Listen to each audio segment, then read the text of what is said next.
Hallo Werkzeugfans, willkommen bei Goto TV. Mein Name ist Sebastian. Und ich bin der Uwe von Metabo.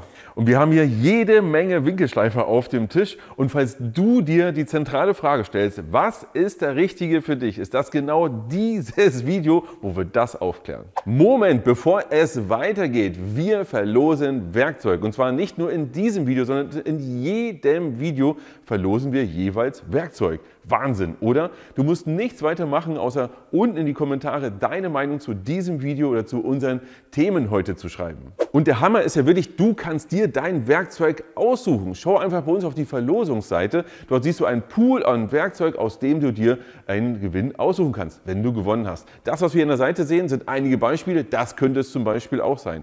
Für dich ein wichtiger Hinweis. Schau mindestens einmal in der Woche auf der Verlosungsseite vorbei, ob du gewonnen hast, denn du kannst ja bei jedem Video gewinnen und das sind eine Menge Gewinnchancen. Ich freue mich enorm, Uwe, dass du da bist. Uwe von Metabo. Viele von euch werden ihn kennen. Ich freue mich wirklich, weil Winkelschleifer ist nicht mein primäres Arbeitsthema. Und es interessiert mich wirklich, was ist der Unterschied zwischen den verschiedenen Geräten? Und das werden wir uns heute mal anschauen. Denn ich weiß, dass es enorm viele kleine Unterschiede gibt. Und wenn man länger mit den Geräten arbeitet, sind diese Unterschiede teilweise extrem wichtig. Ja? Und deswegen schauen wir uns das heute hier mal an.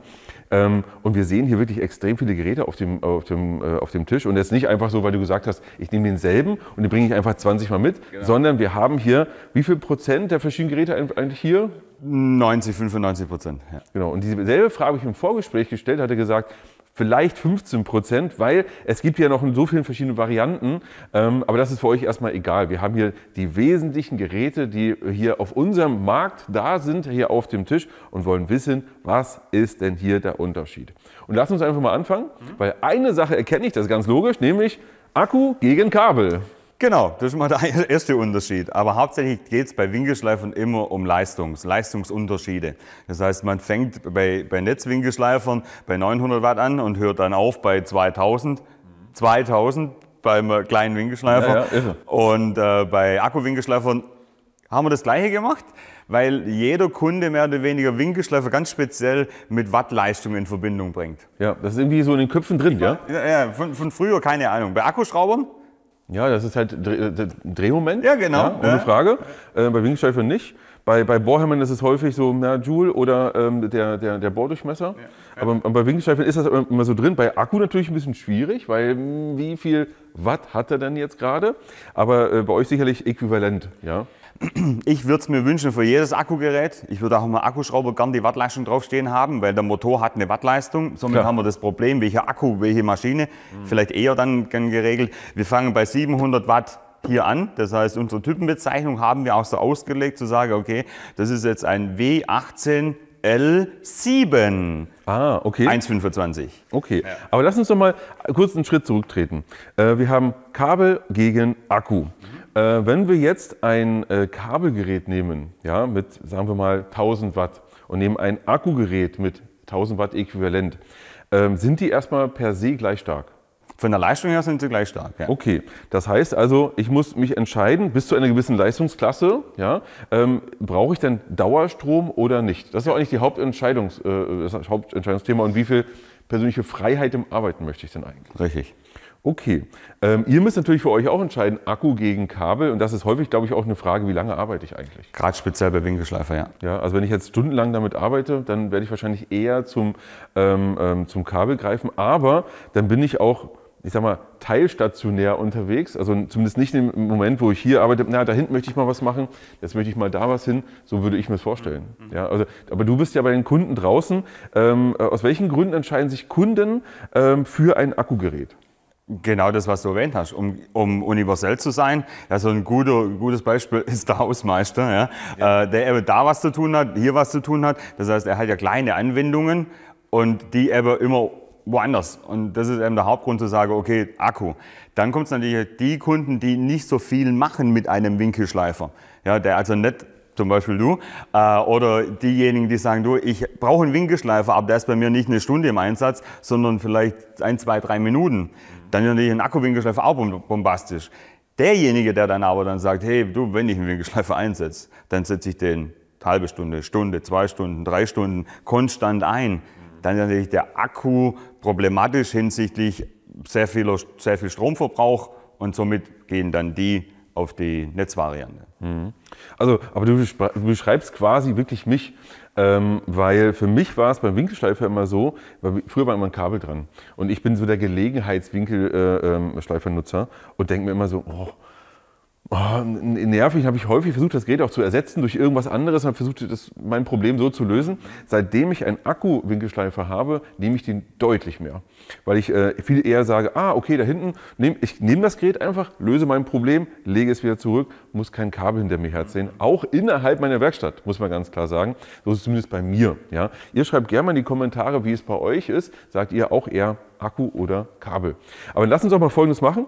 Wir schauen uns einfach mal eine Klasse an. Hier haben wir auch ein bisschen weniger und schauen uns diese Geräte an. Was ist denn für euch das richtige Gerät und aus welchem Grund? Ja? Weil wir haben ja nicht ohne Grund hier so viele verschiedene und es muss ja irgendetwas geben, in der sie sich unterscheiden. Ja? Und was wir auch machen, wir schauen uns jedes Mal an, was ist auch der richtige Akku für den einzelnen Winkelschleifer. Es ist ja enorm wichtig, dass du auch nicht einen zu kleinen Akku benutzt oder vielleicht auch nicht einen zu großen, weil es macht noch nicht immer Sinn, jetzt hier 10 Ampere-Stunden Akku ranzuhängen, weil es macht ja auch nur größer und klobiger in der Benutzung. Genau.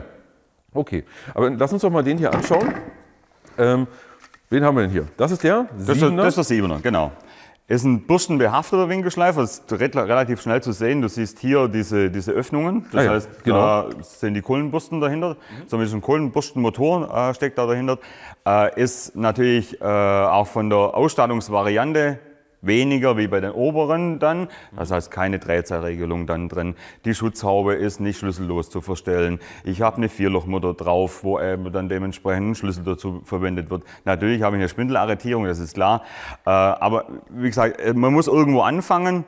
Und auch diejenigen, die dann sagen, du, ich brauche hin und wieder einen Winkelschleifer, will aber natürlich nicht so ein high sophisticated, hier Preis, Leistung passt, für meine Anwendung tipptopp, ist für denjenigen, der was abschneiden will, Kleinigkeiten bombastisch. Wer jetzt aber längere Schnitte machen würde, ja, wo ich dann auch mehr Zug dann drauf kriege auf den Winkelschleifer, wäre der natürlich dann in der Leistungsklasse zu klein. Also das ist was für kleinere, leichtere Arbeiten. Genau. Und ich sag mal, nachteilig wäre zum Beispiel das nicht schlüssellose Verstellen oder. Ja, und vor allem, ich kann hier die Drehzahl nicht justieren. Genau. Ja. Also das ist also die Einstiegsklasse. Wenn du die Preise der einzelnen Geräte wissen möchtest, schau bitte unten in der Videobeschreibung in den ehrlichen Preisvergleich. Da sind alle Geräte, auch in der Reihenfolge, in der wir sie jetzt durchgehen, drin. Da kannst du die Preise nochmal anschauen und da wirst du sehen, dass das hier ist wirklich die Einstiegsklasse. Ja, und das kriegst du schon, ich sag mal, für einen kleinen Taler im Verhältnis. Ja. Welcher Akku würde hier reingehören oder passen? Hier ist die Auswahl relativ groß, also natürlich... Also passen tun alle, ja? Nee, das ist Quatsch. Nee, ich vergleiche es immer auch mit Netzmaschinen. Dein Stecker passt in die Steckdose. Die Steckdose gibt dir das, was er hat, das ist Maximale und der nimmt sich das halt, was er braucht. Also nach oben keine Grenzen. Ich würde bei dem Winkelschleifer schon sagen, wir nehmen einen 18650er Zelle, einen Zweireiher. Ja, ob der jetzt 4 oder 5,2 hat, ist mal dahingestellt. Das wäre jetzt schon der richtige Akku, was so Preis, Leistung angeht, reicht vollkommen aus. Ich brauche nicht mit Lithium HD um die Ecke kommen, geschweige denn mit HDX, weil das wäre zu viel Leistung vom Akku. Der braucht der Winkelschleifer. Ist nicht schlimm, kann ich einsetzen, aber wäre Quatsch, dass ich den hier einsetze. Ja. Das heißt auch nicht, dass man es nicht darf. Natürlich kannst du jeden beliebigen Akku nutzen.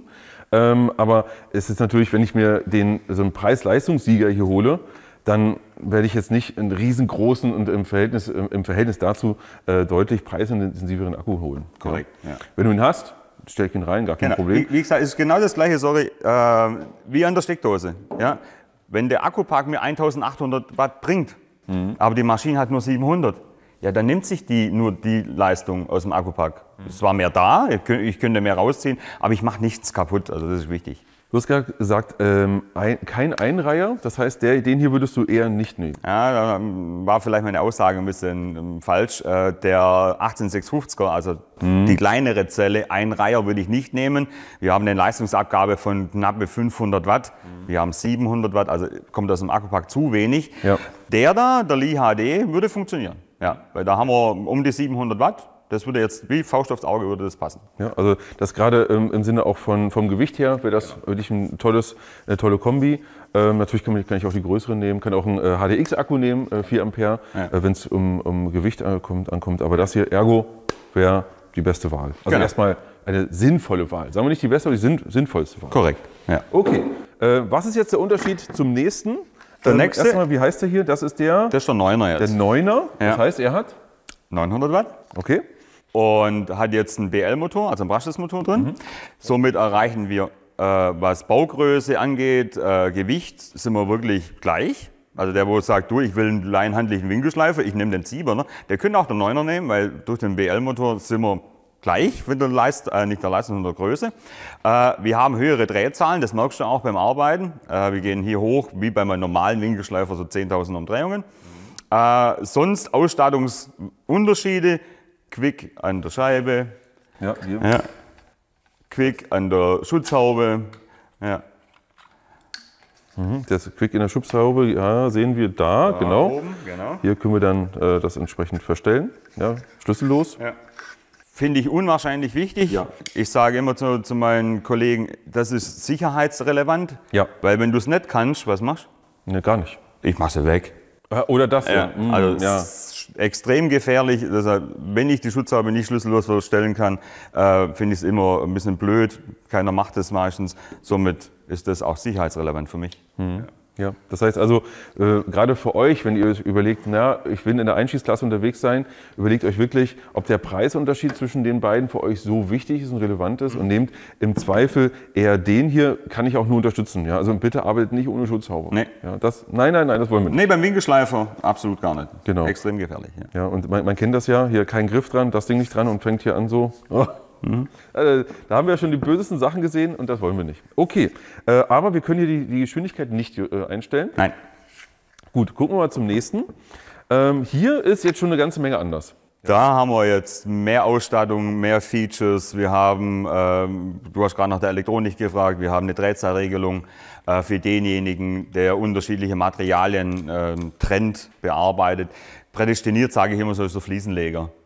Kunststoff, Stahl, Edelstahl, Stein, der hat ja an sich mehr oder weniger alles. Ja. Und somit ist da ein Winkelschleifer, der auch alles schneiden kann. Vorne an der Maschine, also auch wieder die Haube schlüssellos verstellbar, Quick. Und da kommen wir jetzt zu einem ganz wichtigen Thema bei Metabo, auch einzigartig, dass da vorne im Getriebekopf eine Rutschkupplung drin steckt. Das ist auch bei den Akkugeräten ab jetzt, dass wir hier, also mein kleiner Finger ist an sich der Antrieb vom Motor, sitzt da drauf und da innen drin, da sitzt eine mechanische Kupplung, um eben zu vermeiden oder zu verhindern, wenn ich verkante, dass mir der Winkelschleifer aus der Hand geschlagen wird. Das ist eine Mechanik und die erkennt man beim Metabo ganz, ganz einfach. Wenn diese Spindelarretierung da vorne rot ist, dann ist das eingebaut. Ah, okay. Also man sieht hier den Unterschied. Das hier ist die Arretierung mit Rutschkupplung und hier haben wir die Arretierung über so einen normalen Knopf ohne Rutschkupplung. Das hat so in der Form nur Metabo? Ja. Okay. Seit 1966. Mann, oh Mann, oh Mann, oh Mann. Nicht schlecht. Ist natürlich eine wichtige Sache, weil wenn das Gerät hier wirklich mal verkantet und die haben ja schon teilweise die haben ja schon ordentlich Kraft, ist das eine sinnvolle Sache. Ja, also nicht nur sinnvoll, sondern das kann halt... Unwahrscheinlich wichtig. Das Coole an so einer Mechanik ist nicht nur, dass es dich schützt, sondern auch die Maschine. Kannst du dir ja vorstellen, wenn sowas verkantet, du kommst mit 10.000 Umdrehungen da vorne an und das blockiert auf eine Millisekunde. Eine Menge Energie. Da knallst da dann drin und die Mechanik nimmt das dann in sich auf und schützt dich als Endanwender, Nummer 1, und dann eben noch die Maschine. Ja, verstehe. Okay. Das heißt also, wir haben hier erst einmal auch hier die andere... wie sage ich dazu? Quickmutter. Genau, die andere Mutter. Ja. Das hier haben wir, ich kann das hier auch wieder verstellen. Ja. Ich habe hier die Möglichkeit, die Geschwindigkeit einzustellen. Brushless, aber ich habe hier noch einen ganz merkwürdigen Knopf. Wozu ist der Knopf? Der es nicht kennt, bei seinem alten Winkelschleifer sagt, brauche ich nicht. Derjenige, der es einmal hatte, will es. Damit kann ich meinen Akkupack in die Position drehen, wo er mich nicht stört. Das heißt, ich kann einfach, wenn du jetzt da drauf drückst, dann können wir den schön nach unten stellen. Also trennen, schrubben, die Anwendung. Ich persönlich, wenn ich wirklich damit trenne, dann stelle ich mir den so. Wenn ich dann eben damit schrubbe, dann stelle ich mir den so. Logisch. Das ist schon bei mir drin, das mache ich automatisch. Und manchmal ist es eben auch so, der Akku geht ja da oben weg, dann ist er vielleicht auch am Weg, dann stelle ich ihn dann doch vielleicht nach unten. Ja, also ist extrem angenehm, wie gesagt. Ohne das würde ich heutzutage nicht mehr leben wollen. Okay. Ist eine geile Geschichte und unterscheidet uns natürlich wieder bei dem 1100er zu den zwei kleineren. Die zwei kleineren haben das nicht. Also wir hatten einen Kollegen, der das nicht kannte. Der hat das zum ersten Mal gesehen und ich glaube, es dauerte 22 Millisekunden, bis er ihn gekauft hat. Das ist eine wahre Geschichte. Weil er hat das gesehen, oh, voll geil, alles klar, am Wochenende arbeite ich damit. Ja, und er war danach super happy damit. Wie gesagt, es sind Kleinigkeiten, wo dir die Arbeit erleichtern und das ist sowas. Ja. Eine Sache ist noch anders, sollte man zumindest erwähnen, und zwar das hier. Der Filter? Ist eine Kleinigkeit, haben wir hier auch nicht. Ja? Und davon ändert sich das. Warum ist der da und was habe ich davon? Der Hintergrund ist, du hast einen BL-Motor, einen Brushless-Motor drin, du hast ein permanentes Magnetfeld. Das heißt, der Magnet ist immer an. Metallstaub, das da reingeht, kommt halt nicht mehr raus oder nicht mehr alles raus und bleibt eben am Magneten hängen. Bei einem netzbetriebenen Gerät, Magnet an, einschalten, Magnet ausschalten. Also ist hier ein bisschen anders. Und somit, dass man eben verhindert, dass relativ viel Metallstaub da reinkommt und dann eben am Magnetfeld vom Motor hängen bleibt, haben die diesen Filter serienmäßig mit drauf. Also einfach, um den Motor zu schützen. Genau. Ja. Okay. So, jetzt wird es, glaube ich, langsam wild, weil hier haben wir jetzt welches Gerät? Das? Ich würde gerne mit dem weitermachen, sorry. Okay, dann nehmen wir den hier. Ja. Da sind wir bei 1500 jetzt. 1500? Ja. Ja, also 1500 Watt. Man merkt aber auch, hier ist langsam ein anderes Gewicht, andere Größe, ja, wahrscheinlich auch mehr Kraft dahinter. Wir können es auch mal vergleichen, also auch der Motorendurchmesser merkst du dann da schon. Bei BL-Motoren ist natürlich schon extrem genial, dass sie so kurz sind und somit hast du hinten, wo ich greife, relativ kleines Fadenmaß. Also der Durchmesser ist relativ klein. Trotz dieser Leistung von diesem Winkelschleifer. Wir haben jetzt die ganze Zeit Brushless gesprochen. Wir können es auch mal ganz kurz zeigen. Wir haben hier einen Brushless-Motor, weil du sagst, es ist auch kürzer. Vielleicht nimmst du ihn mal ganz kurz in die Hand. Ich nehme hier noch einen Brushed-Motor. Da sieht man auch erstmal physisch schon mal den Unterschied. Ja? Wenn wir uns den mal so anschauen, das ist schon nochmal eine andere Nummer. Ja? Und, aber auch eine andere Leistungsklasse. Wir müssen jetzt den Zuschauern sagen, dass wir jetzt über kabelgebundene Motoren unterhalten. Also sind keine Akku-, BL- und Brushed-Motoren, da sind sie viel zu groß. Trotz alledem, der Unterschied oder der Vergleich ist genau der gleiche. Ja. Genau. Und der Großteil, warum der eben kleiner und kürzer ist eben der Kollektor, wo die Kohlen drauf sind, fällt natürlich hier weg. Ich habe keinen Kollektor, habe keine Kohlen mehr. Und Effizienz ist extrem wichtig bei BL-Motoren, also sie sind wesentlich effizienter. Und ich kann einen Motor kleiner bauen und kriege dann nachher eigentlich die gleiche Performance hin wie ein Brushed-Motor. Das sind so die wichtigsten Argumente. Die meisten, die du fragst, wo ist denn der Vorteil von einem Brushless-Motor? Ich muss keine Kohlen mehr tauschen. Ja, aber das ist so für mich nicht, das ist nicht das Thema. Der Knackpunkt, genau. Wie groß der Unterschied ist, da kommen wir nachher nochmal bei anderen Geräten dazu. Aber ich wollte euch das einfach nur mal ganz kurz zeigen. So, aber wir waren jetzt bei dem hier, genau. Beim 15er. So, was ist der Unterschied zwischen dem und dem? Im Wesentlichen Leistung. Nur Leistung. Ja, also Leistung. Hier hatten wir, glaube ich, 1100. 1100? Ja. Haben wir vorhin gar nicht gesagt. Stimmt, hier sind wir bei 1100 und hier sind wir bei 1500. Das heißt aber für den Gelegenheitsnutzer wie mich ist das eigentlich gar nicht wichtig. Da würde, wenn ich jetzt sage, ich möchte so richtig gutes Gerät haben mit allem drum und dran, bin ich mit dem hier voll dabei. Super angezogen. Ja? Wenn ich aber sage, ich möchte länger und intensiver arbeiten, dann wahrscheinlich eher der hier. Genau. Also mit länger vielleicht jetzt nicht, das ist jetzt akkuabhängig, klar, aber was du sagst, Leistung, wenn ich mehr Leistung will. Ja, also wenn ich viel damit arbeite, werde ich wahrscheinlich auch schneller arbeiten wollen, einen höheren Arbeitsfortschritt haben wollen und den werde ich natürlich hier haben. Richtig, ja. Okay, ansonsten unterscheidet sich aber eigentlich nicht in den Funktionen, in allem drum und dran, dass ihr wisst, der hier einfach hat nochmal etwas mehr Power. So, und jetzt wird es aber trotzdem für mich wild. Was ist denn jetzt hier? Ich wollte dir einfach mal zeigen. Wir sind jetzt hier immer noch in der 1100 Watt Klasse, also die sind gleich, da gibt es keinen Unterschied. Aber das ist so unsere Industrievariante, nenne ich es jetzt einfach mal. Das heißt, es gibt verschiedene Vorschriften für Industriebetriebe, für Handwerker, wenn die auf dem Gerüst arbeiten, müssen die ihre Elektrowerkzeuge, ihre Arbeitsmittel fallsichern, dass sie nicht runterfallen. Das kann ich auch an dem. Ja, da kann ich hier auch so eine Schleife drumherum machen. Da gibt es extra Bänder dafür. Aber hier ist es dran. Hier ist es viel schneller, das dran zu bauen und wegzubauen. Hier gehe ich mit meinem Karabiner ran. Genau. Und sichere das dann. Ja. Und er hat jetzt einen Totmann-Schalter. Weißt du, Totmann-Schalter für dich, klar, denke ich mal, bekannt. Ist von der Anwendung her nie schön. Ja, viele wollen es nicht, weil ich den Schalter immer halten muss. Aber es gibt eben Vorschriften. Es gibt Industriebetriebe, wenn du da als Elektriker reingehst, musst du den haben. Also nicht den Metabo, wäre natürlich schön, aber du musst einen Totmann-Schalter dran haben. Ohne den kommst du da nicht rein. Ich muss sagen, ich glaube, ich bin einer der wenigen Menschen, die damit richtig gerne arbeiten.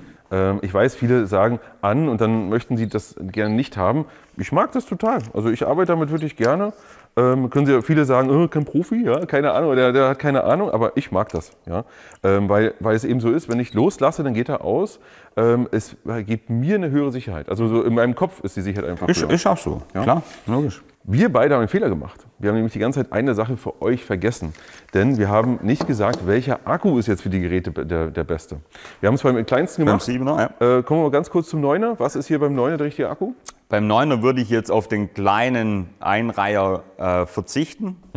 Der hat zu wenig Leistung wie vorher eben auch. Ich würde auf Lithium-HD-Einreiher verzichten. Jetzt für mich spielt sich alles im Zweireiherbereich ab.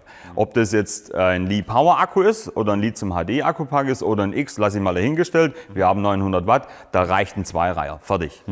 Heißt in dem Fall, wir könnten jetzt zum Beispiel den hier nehmen. Ja. Oder wir könnten auch den hier nehmen. Genau. Also immer Zweireiher, was eben die. Genau, da sind wir es doch. Ja, genau. Hier sehen wir es nochmal. Ja, hier haben wir eine Reihe, zweite Reihe und bei den kleinen hier, bei dem hier haben wir eben nur eine drin. Genau. Ja, ich zeige es euch auch nochmal. So sieht es dann aus. Ja, dementsprechend nehmt ihr bitte genau den hier. Okay, beim 11er, was brauchen wir hier? Da auch Zweireiher, aber jetzt Li-HD. Okay, also ab jetzt auf jeden Fall die HD-Akkus. Das heißt hier, wo sehen wir es nochmal? Hier Lithium HD mit 21er Zellen. Richtig, ja. Sodass wir da ausreichend Punch auch haben. Das ist für mich, das ist mal das, wo man es am besten halt sagen kann. Ja? Und jetzt haben wir hier den großen, den 1500er. Was sagen wir da? Li-HD 5.5 oder Li-HD X.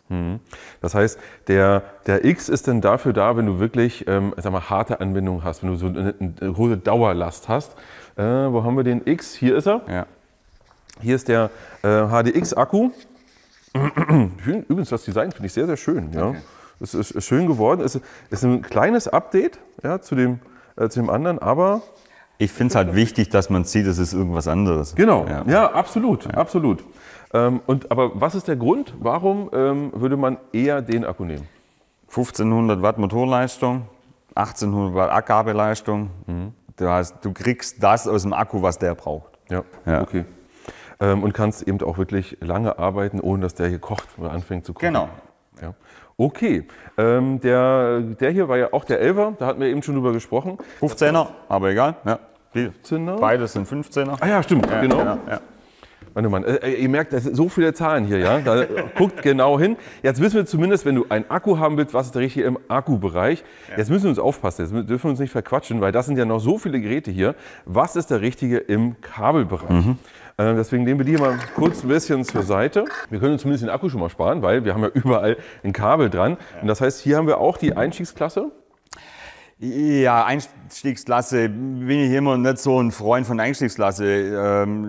Geringerer Funktionsumfang? Ja, nee, das Thema ist immer bei Einstiegsklasse, da viele meinen, okay, ja, das ist nicht die Qualität wie vielleicht der andere. Qualitativ sind hier alle gleich. Es gilt nur die Leistung der Maschine. Ja, aber es ist gut, dass du das sagst. Also das wichtig, das zu verstehen. Das heißt nicht, dass das hier irgendwie von euch, ich sag mal, so ein billig Scheißgerät, das machen wir auch noch, ist, sondern das ist natürlich die gewohnte und gleiche Qualität, in der ihr allgemein eure Geräte herstellt. Ich war ja bei euch auch mal im Werk vor Ort. Ich fand es super beeindruckend auch zu sehen, dass ihr ja fast 70, 80, 90% der Geräte wirklich auch selber herstellt, da vor Ort auch montiert. Und es war auch irgendwie spannend zu sehen, wie die Maschinen laufen, wie das alles so funktioniert, wie es auch lackiert wird. Eine tolle Sache und schön, dass es wirklich noch hier bei uns auch hergestellt wird. Ja. Okay, welche Leistungsklasse habe ich hier? Das ist jetzt ein 900er. Also wir fangen in der Range bei 900 Watt an.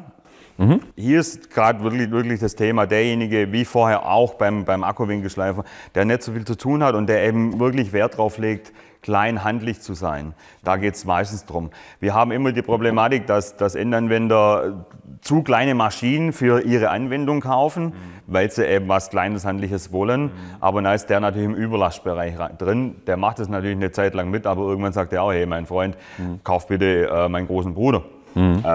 Aber hauptsächlich ist hier wirklich Leistungsklassen von 900 bis ganz hoch und dann hat natürlich der Kunde die Entscheidung, welches Fadenmaß, also der Durchmesser ist mir wichtig. Ja, ja. Was ist der Unterschied zwischen dem und dem? Außer Leistung? An sich gibt es hier bei dem jetzt noch eine Ausführung mit Drehzahlregelung. Ah, okay. Ja, also den gibt es mit keiner Drehzahlregelung. Der hat jetzt Drehzahlregelung. Wie viel Watt hat der? Das ist jetzt der 1100er, also 1100. Und da sieht man hier hinten sehr schön die Drehzahlregelung. Hier auch wieder, viele sagen dann, hey, Edelstahl, brauche ich halt auch geringere Drehzahlen bei der Edelstahlbearbeitung. Da bin ich immer ein bisschen vorsichtig. Es kommt darauf an, wer diese Edelstahlbearbeitung macht. Ja. Wäre es jetzt du oder ich, würde ich sagen, wir nehmen den. Okay.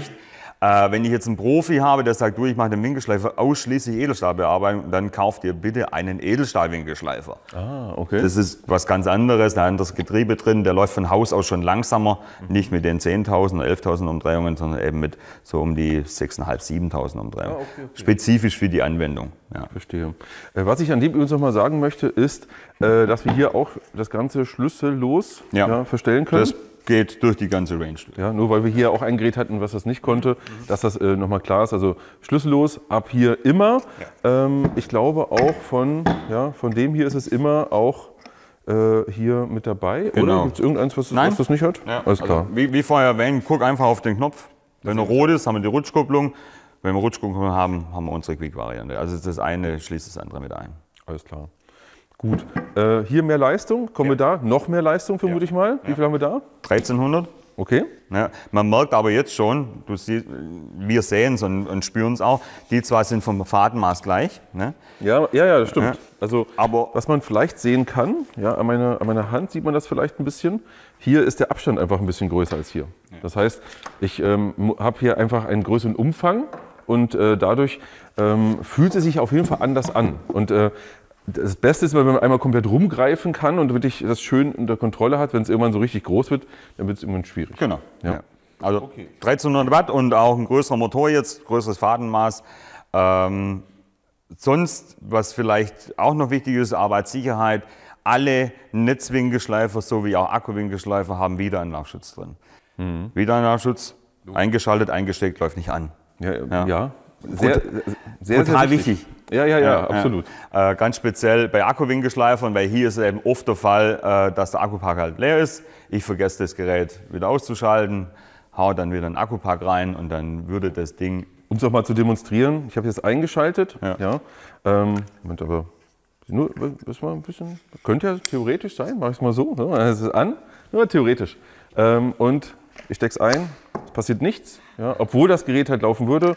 Und jetzt läuft er natürlich. Es ist gerade im Akkubereich, finde ich sogar, es ist auch extrem wichtig, aber beim Akku passiert es so schnell, ist leer, ich habe es noch an, raus, rein und das will man nicht. Hier ist eher dann der Fall, dass irgendwie auf der Baustelle oder irgend so ein Schatzkeks, muss der Strom hin? Der Schatzkeks steckt aus und du machst nicht aus, legst den vielleicht auf den Boden oder fummelst an der Scheibe rum und der Schatzkeks denkt, das gebe ich mir wieder Strom. Also da funktioniert bei allen oder haben wir bei allen diesen Wiederanlaufschutz drin. Okay, wir waren jetzt bei 13. Dem hier, richtig? Okay. Jetzt kommen wir zu, hier haben wir keine Drehzahlregelung. Es gibt den auch mit einer Drehzahlregulierung, deshalb, was du vorher gesagt hast, Uwe, wir haben Varianten. Varianten, gibt auch mit. Ja. Okay, jetzt haben wir dann, das ist der? 15er, 1550 um genau zu sein. Okay. 1550. Unterschied ist hier auch wieder Leistung. Ja. Ansonsten sonst alles gleich? Es gibt den, an sich genau das Gleiche. Es gibt den mit Drehzahlregelung, ohne Drehzahlregelung, unterschiedliche Scheibendurchmesser, aber da können wir vielleicht nachher nochmal was dazu sagen. Hier kommen wir jetzt aber schon langsam in Handwerk- und Industriebereich rein. Ja, ab so 1500 Watt, da ist natürlich die Leistung gigantisch und auch für denjenigen, der eben nicht nur mal was abschneidet, sondern wirklich Schrubbarbeiten hat, mit keramischen Scheiben vielleicht dann auch. Hier wird es dann langsam in High Class dann. Was aber nicht heißt, dass ich es nicht benutzen kann. Nö. Ja, also ich kann ihn genauso benutzen, aber ich brauche es eigentlich nicht. Wie gesagt, es kommt immer darauf an, was du machst. Ja. Ja, also gut, wenn ich so eine harte Anwendung habe, dann brauche ich es vielleicht schon. Es kommt unwahrscheinlich auf die Schleifmittel drauf an. Vielleicht gibt es ein paar, die sich mit den keramischen Scheiben schon angefreundet haben, egal wie die jetzt auch heißen mögen. Da wäre es wirklich nicht schlecht, wenn du ab 1500 Watt und höher dann Winkelschleifer dir kaufst, weil einfach die Keramik so aggressiv ist und die braucht Leistung. Keramik ist auch ein Korn, das Leistung braucht, um zu brechen. Also das Korn bricht und durch das Brechen ist es dann wieder aggressiv. Und wenn ich die Leistung nicht habe, dann kann das Korn nicht brechen. Also ich brauche für keramische Scheiben wirklich sehr leistungsfähige Winkelschleifer. Weiter geht's, sind wir jetzt bei dem hier, richtig?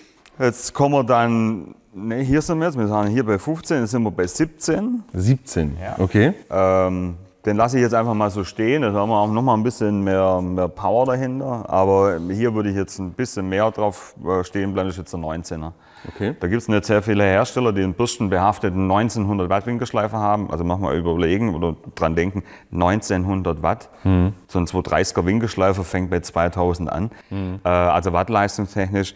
Natürlich kannst du, wenn wir vorher bei Akkuschrauben über Drehmomente uns unterhalten haben, die Drehmomente zwischen einem 2000 Watt 230er Winkelschleifer und einem 2000 Watt 125er Winkelschleifer nicht vergleichen, weil der Motor viel kleiner ist. Ja, ja.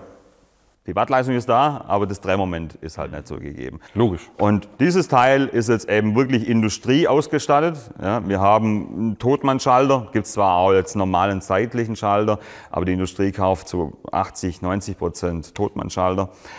Dann haben wir eine Bremse drin, die gibt es erst ab 1500 Watt bei Netzwinkelschleifern, bei Akku. Haben wir das vorher gar nicht besprochen, da gibt es das natürlich auch. Eine mechanische Bremse. Dann sieht man hier hinten so einen komischen Haken. Das ist nicht Kunststoff, das ist Metallhaken. Um es entsprechend Fall zu sichern, auch wiederum bei Endanwender. Ja. Dann haben wir einen Filter, wie vorher bei den Akku. Jetzt müsstest du mich eigentlich fragen, da ist ein Filter drauf, weil wir einen BL-Motor drin haben, permanentes Magnetfeld. Hier ist aber ein bürstenbehafteter Motor drin. Ja, warum jetzt Filter? Ja. Die Problematik ist keramische Scheiben. Die produzieren uns nicht so einen Metallstaub, sondern die produzieren Späne, richtige Späne. Also so 2-3 Millimeter lang. Und die wandern halt nicht durch, das ist das Blöde. Also unser Wunsch ist immer, Dreck geht da hinten rein und kommt da vorne wieder raus. Okay. Aber die Keramik macht das nicht, die bleibt irgendwo da hängen. Ja, Und schwierig. sobald eins hängen bleibt, Dann kommen alle anderen an. genau, und das ist das Problem. Und deshalb gibt es einen Filter. Okay. Wenn ich jetzt Endanwender bin und sage, du, ich verwende solche Scheiben nicht, dann mach ihn weg. Ja, verwende ihn halt nicht. Aber bei Keramik, und da wir wissen, unsere Industriekunden verwenden größtenteils Keramik, ist der serienmäßig mit drauf. Ja. Ah, verstehe. Okay. Und ja, Kabel? Kabel, alle haben 4 Meter Kabel. Nicht Kunststoff, sondern oder PVC, sondern Gummikabel. Der Unterschied ist jetzt, ab 1500 Watt haben wir dann H07 drauf und nicht ein H05. Ja. Okay. Also man merkt einfach auch schon eine Ausstattung. Okay, da Ist einfach nochmal eine andere Klasse. Genau. Okay. Aber da hinten lächelt mich die ganze Zeit etwas an. Ja. Irgendwas ist da anders. Ja, das ist zurzeit mein Liebling. Wie du vielleicht merkst, Winkelschleifer liegen mir extrem. Ja, ich habe irgendwie ich spüre so Vibrationen hier. Und das ist der Kracher. Also das ist unser neuer bürstenlose Netzwinkelschleifer, also BLAC, AC Wechselstromer mit 2000 Watt. Wir sind jetzt nicht weit weg vom 1900, das sind ja gerade nur 100 Watt, das würde kein Mensch merken. Aber hier spielt wirklich die Musik hinsichtlich konstante Drehzahl. Er hält die Drehzahl wesentlich konstanter wie so ein bürstenbehafteter. Du hast einen kompakteren, kleineren Motor, dadurch kompakter hier im Durchmesser. Es sieht zwar länger aus, aber er ist im Vergleich zu einem 19er gleich lang. Dadurch, dass er dünner ist, wirkt er einfach ein bisschen länger.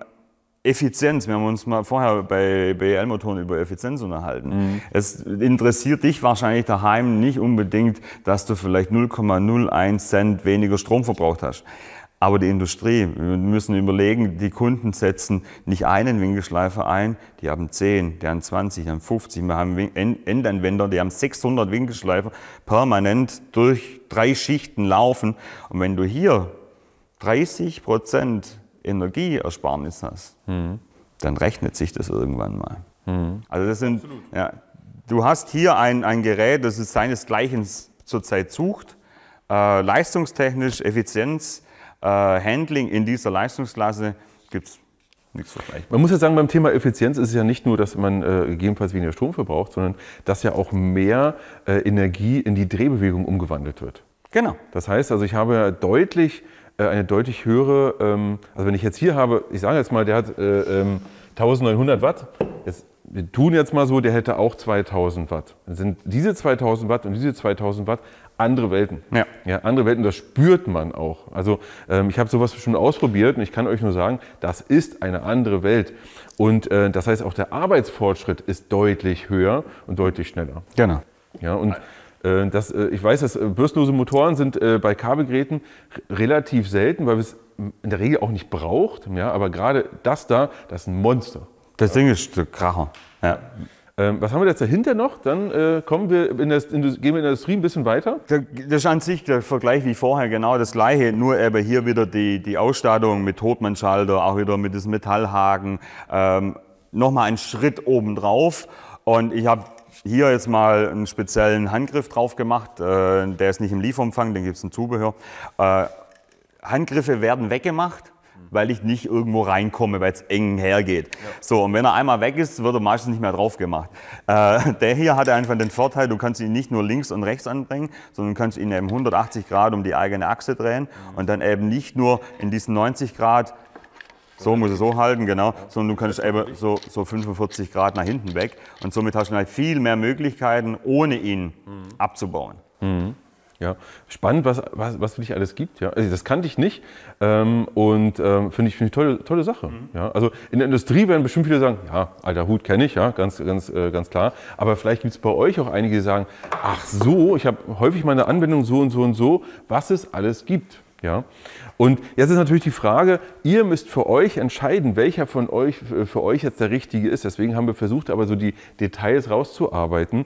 Ihr habt auch gesehen, dass sehr viele Sachen eben gleich sind. Ja? Und das ist, glaube ich, häufig eine Frage von, welche Kraft habe ich, allgemein, welche Kraft brauche ich denn, welches Handling brauche ich? Brauche ich eher ein kompakteres Gerät oder auch nicht? Und natürlich geht es natürlich auch weiter, ja, das haben wir noch gar nicht drüber gesprochen, Scheibendurchmesser ist ja auch noch wieder ein Thema und so weiter und so fort. Genau. Apropos Scheiben, ich habe hier 3 Scheiben liegen, die du mitgebracht hast.